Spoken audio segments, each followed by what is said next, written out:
নমস্কার বন্ধুরা, কেমন আছেন সবাই? কি অফ কুকিং চ্যানেলে আপনাদের সবাইকে স্বাগত জানিয়ে চলে এসেছি আবারও নতুন একটা রেসিপি নিয়ে। তো আজকে আমার বাড়িতে চিতল মাছ এনেছে, তো ভাবলাম চিতল মাছের কালিয়া করি, আর আপনাদের সঙ্গে শেয়ার না করেও তো ভালো লাগে না কোনো কিছু। তাই দেখুন আমি কেমন করে বানাচ্ছি। তো এখানে আমি 8 পিস মতো নিয়ে নিয়েছি মাছ, আর তার মধ্যে নুন, হলুদ আর সরষের তেল দিয়ে মেখে আমি একটু সময় রাখবো। আমার দেখানো রেসিপিটা যদি ভালো লাগে তো অবশ্যই লাইক, শেয়ার আর সাবস্ক্রাইব করে সব সময় আমার সঙ্গে থাকুন। তো এইগুলোকে এক সাইডে রেখে আমি কড়াইতে কিছু তেল গরম করতে বসিয়ে দিয়েছি। তো তেলটা গরম হতে হতে আমি একটু মশলা রেডি করে নিই। পেঁয়াজ পেস্ট করব, 3টে মিডিয়াম সাইজের পেঁয়াজ, 3টে টমেটো। তো তেল গরম হয়ে গেছে, আমি মাছগুলো বেশি না 2-3টে করে করে ভেজে উঠিয়ে নিব। বেশি দিলে অনেক সময় একটার গায়ে একটা লেগে ধরে। তো খুব কড়া ভাজা লাগে না চিতল মাছে, একটু হালকা ফ্রাই করলে মাছের টেস্টটা ভালো থাকে।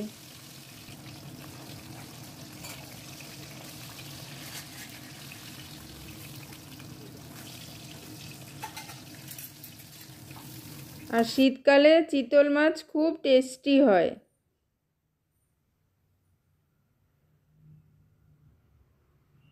তাই শীতের চিতল খুব ভালো ভালো লাগে খেতে।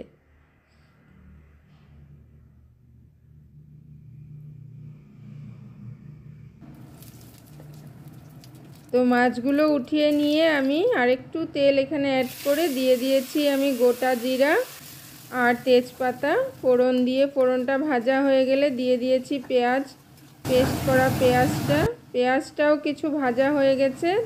তারপর আমি দিয়ে দিলাম টমেটো পেস্ট।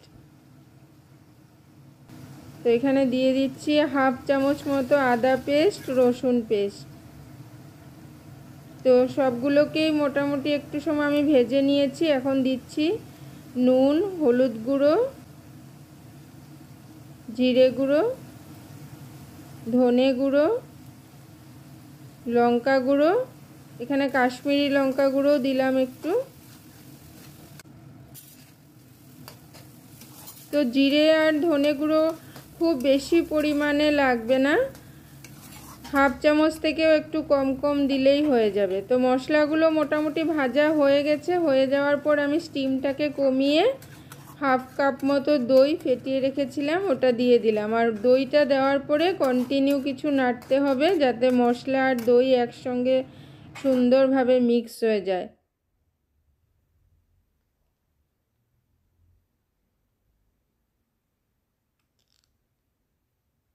তো মশলা আর দইটা সুন্দরভাবে ভাজা হয়ে গেলে আমি এখানে দিয়ে দিব আন্দাজ মতো গরম জল। তো গ্রেভিটা যার যেমন ইচ্ছা ওইভাবে দিলেই হবে জলটুকু।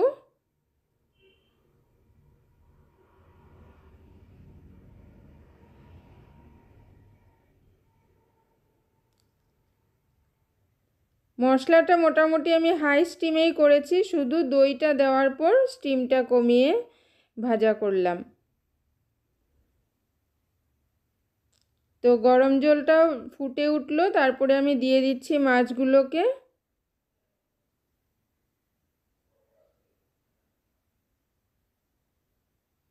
এখন দিয়ে দিচ্ছি গরম মশলা বাটা। তো গরম মশলা বাটাটা দিয়ে আমি 5 মিনিট মতো মিডিয়াম স্টিমে একটু ঢেকে রাখবো যাতে মাছের ভেতর সুন্দর করে সমস্ত মশলার টেস্টটা ঢুকে যায়।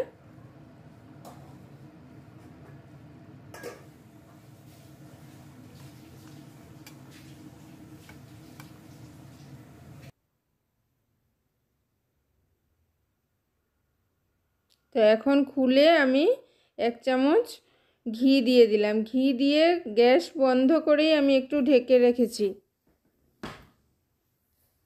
ঢেকে রাখলাম। এখন খুলে সুন্দর এটাকে সার্ভ করে দিব।